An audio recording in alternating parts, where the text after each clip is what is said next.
Bora lá, terceiro ano. Essa aula, claro, eu estou gravando essa aula para colocar, mas amanhã na live a gente vai comentar muito sobre ela. A apostila de vocês, claro, pressupondo que vocês têm já conhecimento a respeito de John Locke, eu vou ressaltar o que a apostila fala e depois procurei um material um pouco mais extenso para vocês se lembrarem. Porque vocês viram isso, eu acredito que no segundo ano, e estão revendo no terceiro. Ele é um representante do liberalismo clássico, dessa doutrina liberal, e aí, é claro, se ele está falando de uma doutrina liberal, ele vai rejeitar a doutrina do direito divino e do absolutismo. Então ele vai prezar o quê? Obviamente a liberdade de expressão, a liberdade de agir, e ele vai entender, vai ter um entendimento aqui para que o Estado serve. Se ele é contra o liberalismo e essa doutrina do direito divino, ele tem que defender alguma coisa. Se você olhar, John Locke, ele é de 1632, 1704, século XVII, século XVIII, ele é um inglês, que aí eu vou dar um pouco, daqui a pouco eu vou dar falar um pouco da biografia dele para vocês entenderem essa parte teórica dele, tá? A própria biografia, quando eu falo que a teoria ela é escrita por aquele momento, você vai ver o que ele passou para ele ser totalmente contra a esse absolutismo da época, tá? Por isso que ele era tão contra esse tipo de poesia liberdade, que tem historiadores, tem filósofos que falam que ele é o precursor do iluminismo, tá?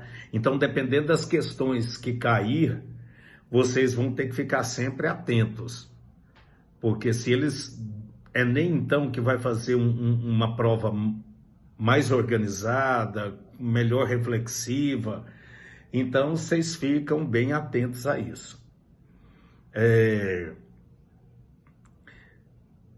Aí ele coloca assim, além da ideia, então olha aqui, ó, ele rejeita a doutrina a doutrina do direito divino e do absolutismo, além da ideia de que estamos inclinados naturalmente à violência. E aí ele vai dizer, para Locke, a liberdade não é uma convenção, mas um direito natural. Então não é por causa de normas, não é porque a sociedade convencionou, mas esse é um direito natural meu, a liberdade. É algo que está em mim. E aí ele vai contra alguma coisa que daqui a pouco eu vou falar para vocês.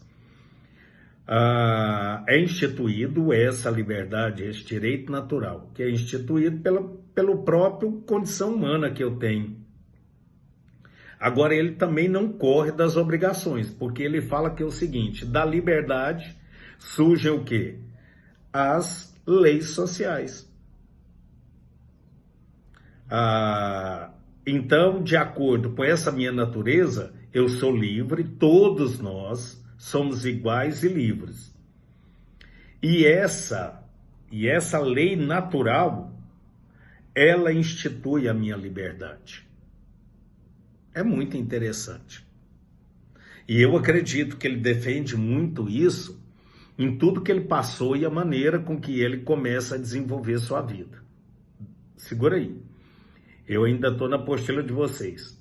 Nessa linha de pensamento dele, que é um Estado liberal, eu tenho direito à liberdade, não aceito o absolutismo, nem doutrina divina. Então, como que as coisas vão, politicamente, o Estado vai ser gerido? Segundo ele, o Estado ele vem para o quê? Proteger a liberdade. Por quê? Porque a liberdade é natural. É interessante, né? Essa teoria dele. O poder do Estado, então ele vai dizer que o poder do Estado, portanto, não é absoluto.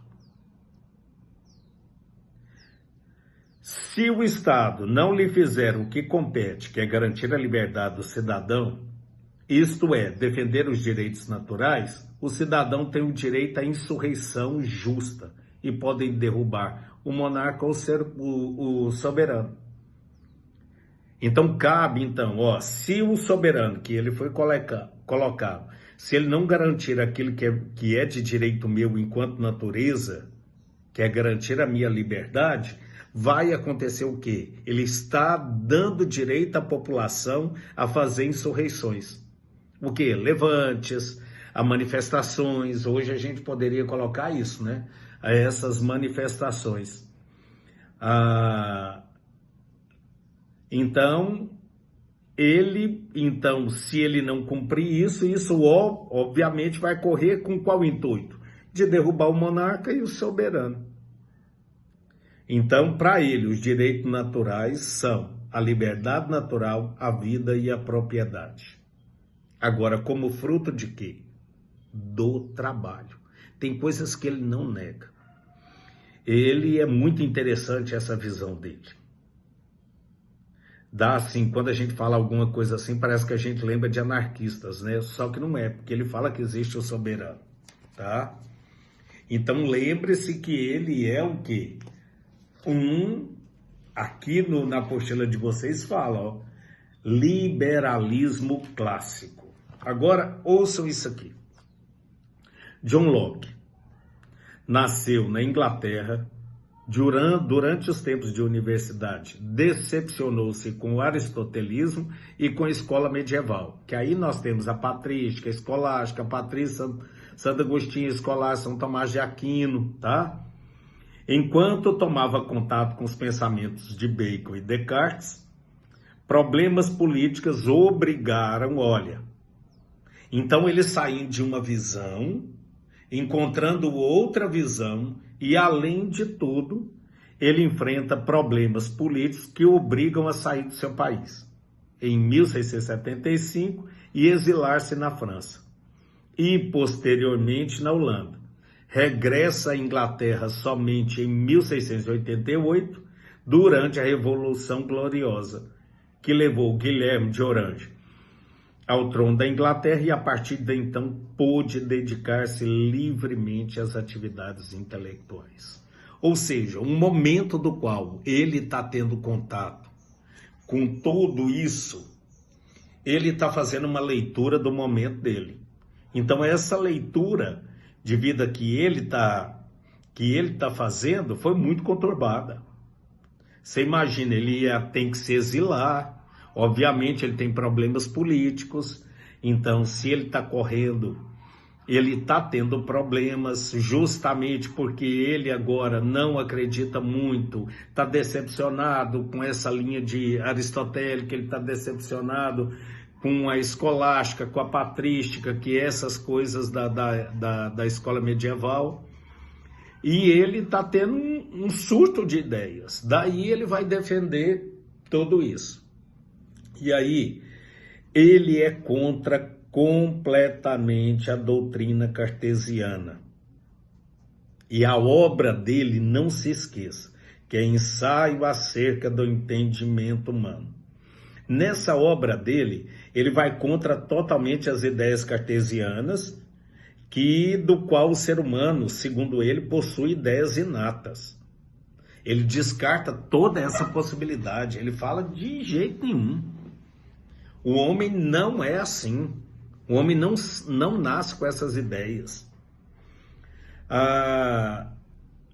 E aí ele vai falar que o ser humano, na hora que ele nasce, ele é como uma tábula rasa. Eu acho muito bacana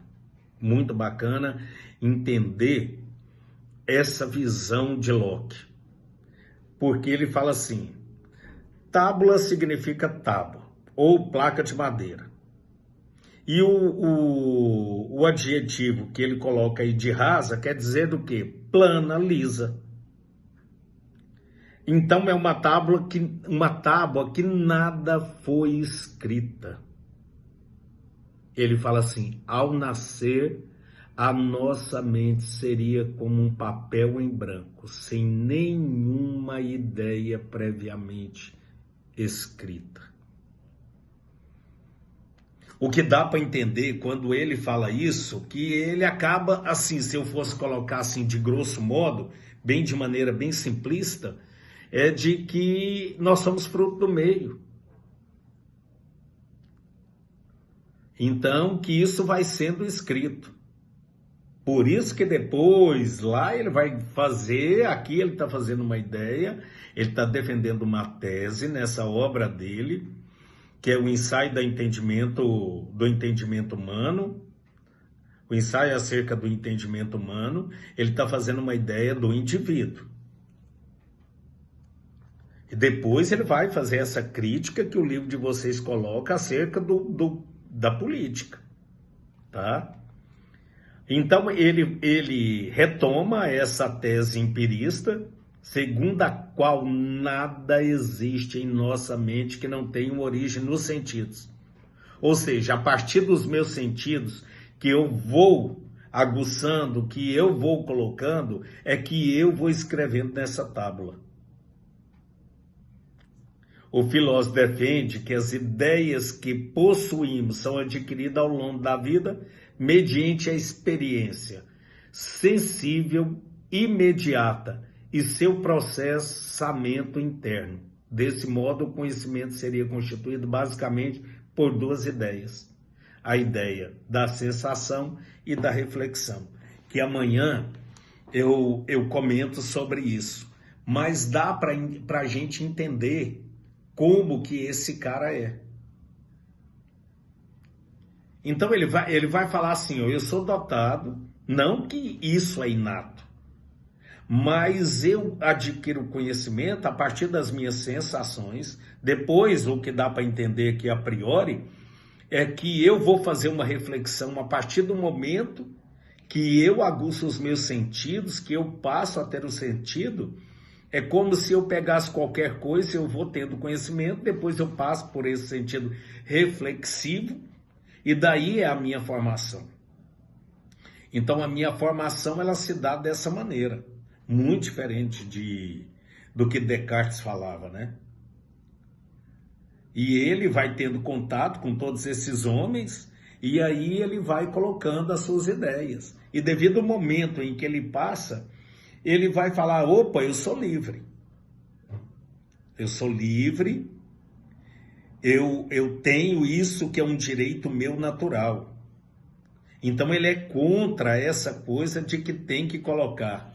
Aqui no livro ele fala de uma maneira muito bacana, que amanhã eu vou colocar para vocês como é que ele vê quando ele critica o absolutismo, além do que o livro de vocês falou. Então a gente tem que ter essa ideia clara. Por isso que sempre eu falo para vocês, tem que ter um contexto. O contexto de vida em que ele estava falando era justamente isso. Era o momento em que ele estava vivendo, ele vai discorrer sobre isso. Agora, ó, você foi colocado aí para uma aceitação da população que te colocou aí para garantir a minha liberdade. Se você não o fizer, obviamente vai ter levante e a gente derruba. Então a gente tem que ficar bem atento a essas ideias que são fantásticas. E isso abre a nossa mente demais. E no caso de vocês, a redação, a fazer essa, além do cotidiano, né, que eu acho que é o mais importante, para vocês nesse momento que é de concursos, vocês têm que pensar dessa maneira, tá? Então saber essas coisas que são básicas e daí criar, principalmente se vocês forem fazer referência em alguma redação. Abração, gente, e até amanhã.